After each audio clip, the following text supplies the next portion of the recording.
ابشر ان شاء الله موجود الوقت. تأمين. والله موجود التأمين ان شاء الله. مواصلات.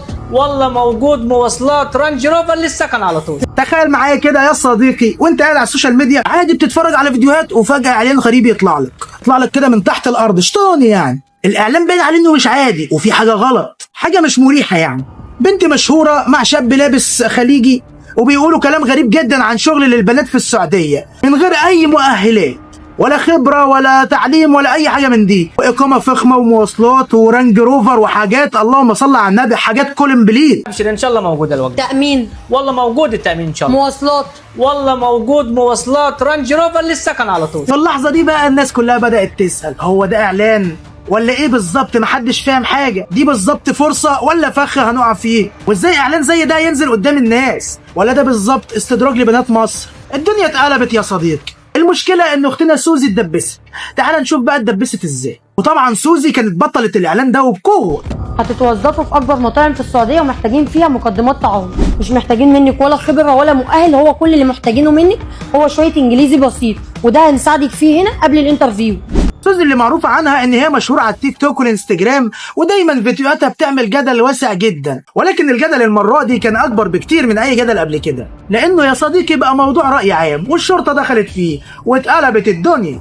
ايه يا سوزي ده انت لسه ما طلعتش من المشكلة بتاعت ابوك يا سوزي؟ تعال بقى يا صديقي نشوف الاعلان ده كان بيتكلم عن ايه. الاعلان ده كان عن وظائف بنات في الخليج تحديدا في السعوديه، بس التفاصيل اللي فيه شاب لابس جلابيه خليجيه وصوته متكلف كده كانه بيحاول يتكلم سعودي يعني، بس هو مش عارف يجيب اللهجه السعوديه لان اخواتنا السعوديين لهجتهم معروفه. والله محتاجين بنات كتير جدا من 21 الى 30 سنه على عقد موثق كمان في السعوديه. اللهم صل على النبي عليه. كان واقف جنب سوزي الاردنيه وبيقولوا للناس ان دي فرصه شغل للبنات بدون اي شروط، لا شهاده ولا خبره ولا اي حاجه، بس ربك العليم بقى حب يفضحهم.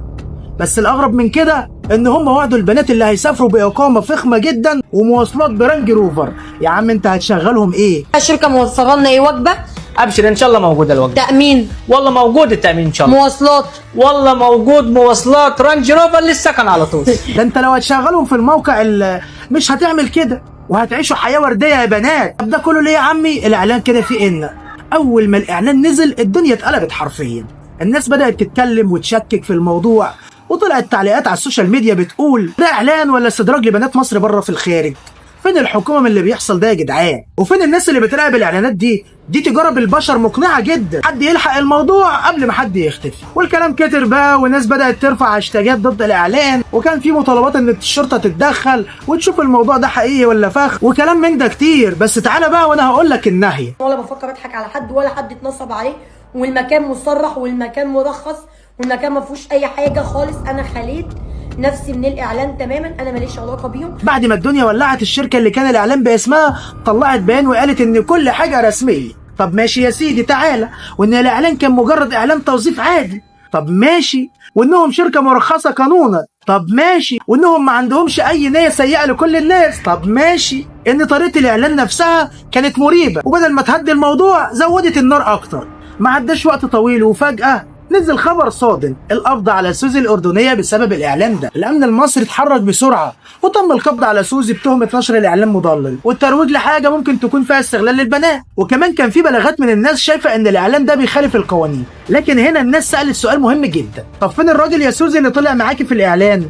فجأة بيدوروا على عمك الحاج لقوه اختفى تماما والشرطة بتبحث عنه لحد دلوقتي، وده زود الشكوك اكتر واكد عند الناس ان الموضوع مش مجرد اعلان وفي حاجه غلط. بعد شويه اختنا سوزي نزلت بوست على الانستجرام وقالت فيه انا نفسيتي تعبانه يا جدعان، مش قادره اتكلم وباخد علاج نفسي، ادعوا لي اقوم منها. مش هتصعبي، والله ما هتصعبي. وبعدها على طول اعلنت ان هي بتسيب السوشيال ميديا خالص. اللهم صل على النبي. بعد الشهره دي يا بنتي؟ لا، في حاجه غلط. لكن السؤال هنا فعلا، هل فعلا هتختفي ولا لا؟